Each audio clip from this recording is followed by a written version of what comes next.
Pacific Asset Management chief economist and market strategist Peter Schiff, and Natalign Securities chief of global fixed income Andy Brenner. Andy, let me start with you. You are always somebody who lives and breathes every single word, and you're able to interpret that speak. Interpret it to our viewers right now. What should they care most about that he said? Powell remained very stubborn. He refuses to acknowledge the fact that the latest beige book, his own research, continues to show weakness in the employment area. Even today, we have Microsoft laying off thousands. It's going to continue. The labor market is much weaker, and he's going to end up eating his words and have to cut much more aggressively than people believe. Something tells me Peter is chomping at the bit. Peter, you think that the Fed should not cut and that the Fed should hike and that we're already in a recession, so make your case. Well, first of all, I think the biggest takeaway is that Powell basically admitted that they have no idea what's going to happen. They don't really know what's going to happen to consumer prices. They don't know what's going to happen to employment. I don't even think their forecasts are educated guesses so much as wishful thinking. To you? Well, no, but I don't claim to know. But I do believe that inflation is going to be a lot higher than the Fed believes, and the economy is going to be a lot weaker. I mean, at least they got that right in that they did tweak the numbers, and they brought their inflation forecast up a bit, at least in the near term, and their growth forecast down. I just don't think they made big enough adjustments. But the big problem for inflation is not the tariffs themselves. It's all of the inflation chickens that the Fed has been releasing for more than a decade coming home to roost. We have a lot of dollars sloshing around the world thanks to years and years of artificially low interest rates and quantitative easing. And more of those dollars are going to be coming home as foreigners get out of U.S. financial asset. You're seeing a global exodus out of U.S. stocks, out of U.S. bonds. And all that cash is going to come back home, bidding up prices. And I think we're going to see inflation moving up considerably. And I agree with Andy that the economy is going to be weak. So that's the dilemma. It's going to be stagflation with a recession and much higher inflation happening at the same time, really complicating the Fed's ability to try to do something about either problem. Either problem. And Peter's right, Andy. What we see here is an opportunity for the Fed to simply say that we are raising our inflation outlook. It's going to be hotter than expected.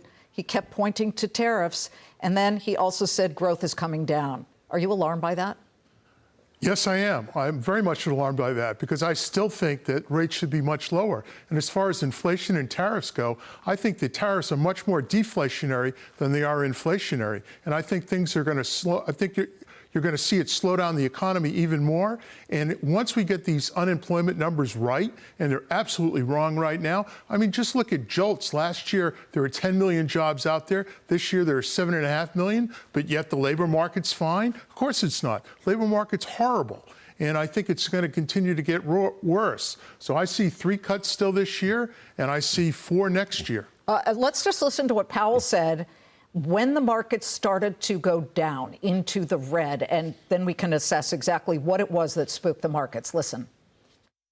There's a range of possibilities on how large the inflation effects and the other effects are going to be. So we'll make smarter and better decisions if we just wait a couple of months or however long it takes to get a sense of really what is going to be the pass-through of inflation and what's going to be the effects on spending and on hiring and all those things. Waiting a couple of months, Peter. Well, I don't think the decisions are going to get any smarter over time. But, you know, I disagree with what Andy said about the need for lower interest rates. Lower interest rates are not the solution to our problem. They are the cause. The reason we have so many problems is because the Fed left rates so low for so long. So the solution involves much higher interest rates. Now, I understand that's going to be very painful given the economy that we've created built on a foundation of cheap money. It means stock prices come down, real estate prices go down, companies fail, there's going to be bankruptcies, there's going to be defaults, there's going to be a protracted recession, probably a much worse financial crisis than 2008. But all that has to happen because the alternative to that is even worse. But unfortunately, that's the direction that we're headed, which is a runaway inflation, which may turn into hyperinflation. Well, let me just say, when you look at some of the laggards here, Lululemon is a laggard. It's just kind of interesting, Andy, that you see some of these names, technology, looking at some of the worst performers, Fortinet, MongoDB, Workday, Intuit. I do just want to say, because as we look at business in America will figure it out. And there is one company that always figured it out, even though they may be going through a little bit of a tough time lately, and that would be Estee Lauder. And Andy, we just wanted to express our sympathies about your uncle, Leonard Lauder. He passed away at the age of 92. And what a great businessman he was running Estee Lauder. And we just wanted to show an honoring moment for you and your family.